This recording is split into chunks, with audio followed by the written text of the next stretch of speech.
What's up, Manna students? Mackenzie here for our new October series. It is called Free People. This series in October is all about our freedom, as well as we're going to have some discussion about some rules. Everybody responds to rules differently within their life. Maybe you're somebody who absolutely hates rules, hates being confined, or maybe you're somebody who kind of enjoys rules. It helps you put some boundaries within your life, keep to a certain path, and you're one of those people who thinks rules are rules because there's a reason for rules. They're there to protect us, and why would we not follow the rules? But no matter with how you deal with your rules or what you think about rules, I can be pretty positive to say that there are at least some rules within everybody's life that you just absolutely hate, or that you disagree with, that you don't want to follow. Whether it's a curfew or a dress code, whether it's who you're allowed to hang out with or who you're not allowed to hang out with, maybe it's your phone restrictions. I remember growing up, one of my really good friends, her family had different phone restrictions than my family did. So when I would sleep over at her house, my phone actually had to be left on the counter at night, and I couldn't have my phone with me at night, which just blew my mind, and that rule made me feel really caged just because it was different than what I was used to. Or maybe it's a rule, it's something from God, where God told you to do something or God told you not to do something.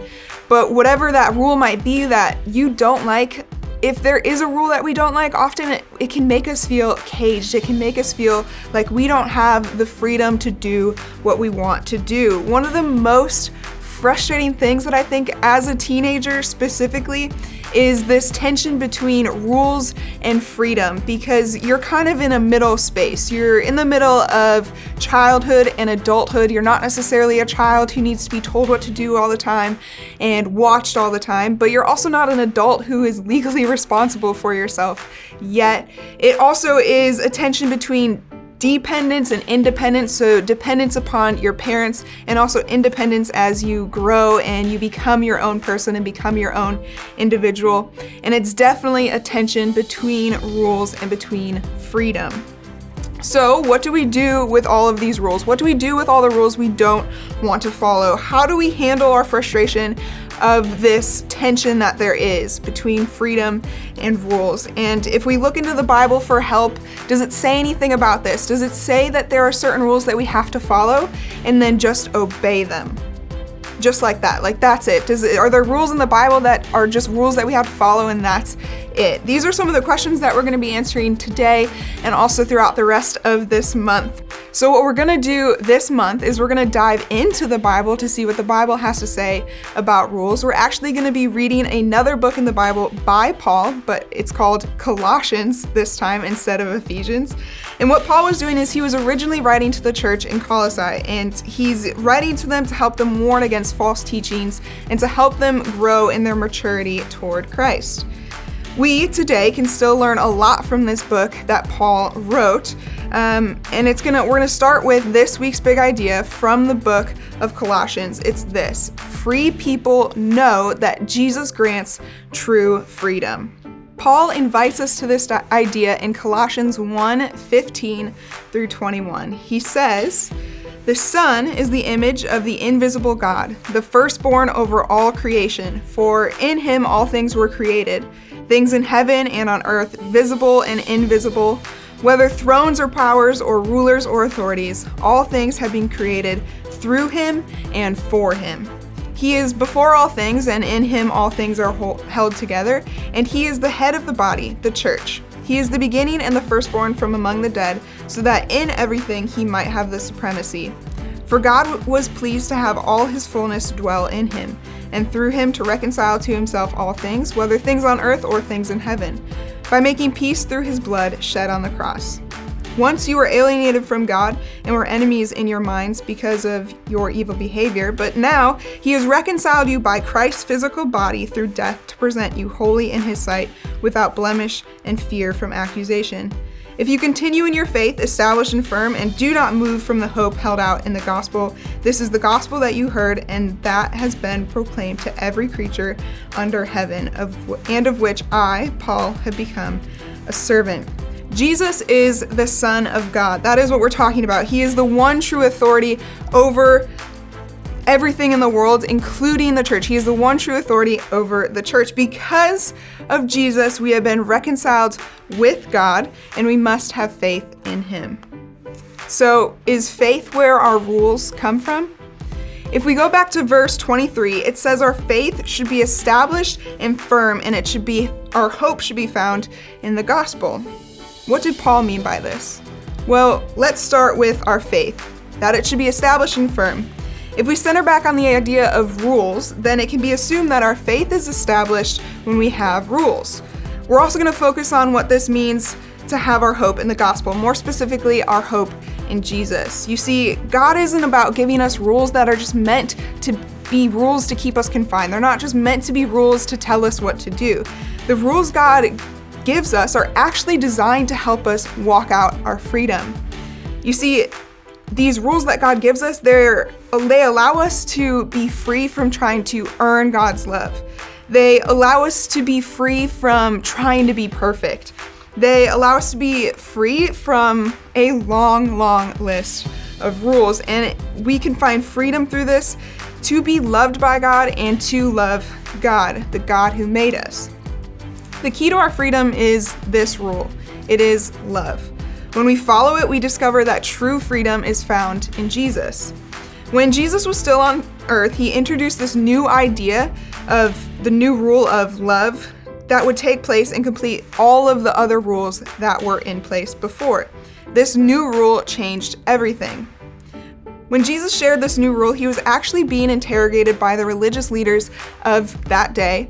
And those religious leaders basically based all of their relationship with the Lord on these rules. They thought that if they had all these rules, they would be made greater, that would be where they would find to be the most holy, the most right, and most loved by God is by following all of these rules. So when the leaders asked Jesus what the most important rule was, they thought that they already knew the answer that he was going to say because they knew all of the rules. But Jesus gave them a brand new rule. And we find that rule in Matthew 22:35 through 40. And if you've been through the girls' track, you know this verse so well. It is the Great Commandment. And Matthew 22 says, one of them, an expert in the law, tested him with this question: "Teacher, which is the greatest commandment in the law?" Jesus replied, "Love the Lord your God with all your heart and with all your soul and with all of your mind. This is the first and greatest commandment. And the second is like it. Love your neighbor as yourself. All the law and the prophets hang on these two commandments."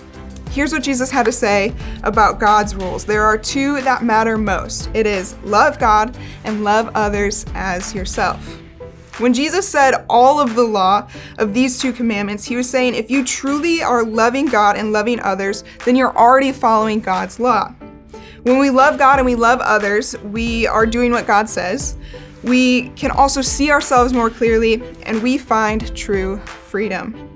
The religious leaders at the time believed that you had to follow hundreds or thousands of rules to be able to be loved by God and accepted, but Jesus came to free us from that idea, from that oppressive idea. Under Jesus' new law, the law of love, two things changed. The first is we learn that we don't have to do anything in order to keep God's love or to earn God's love.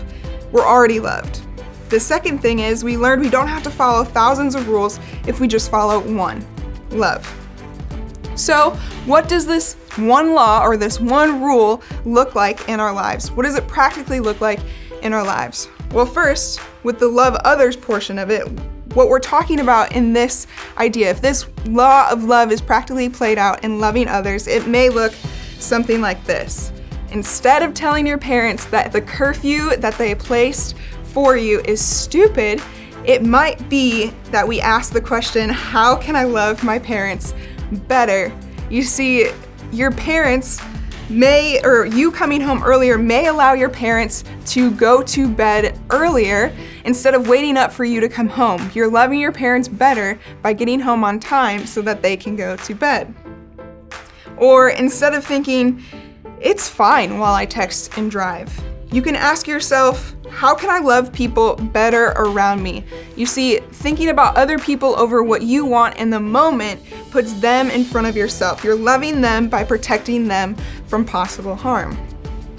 Now, what about love God? How can we practically love God with this one rule or this one law? Jesus' rule of loving others is a helpful way to make decisions, no matter what you believe. But Jesus gave us the law of love for a reason that's bigger than just being kind to each other.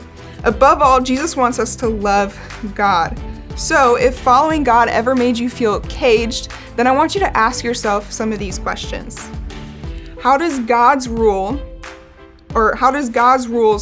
help me love Him more? How do they help me stay close to God? How do they give me a chance to love God by loving others? And how do they give me a chance to trust and obey God even when I don't understand? Over the next few weeks, we're gonna talk a lot about the relationship between rules and freedom.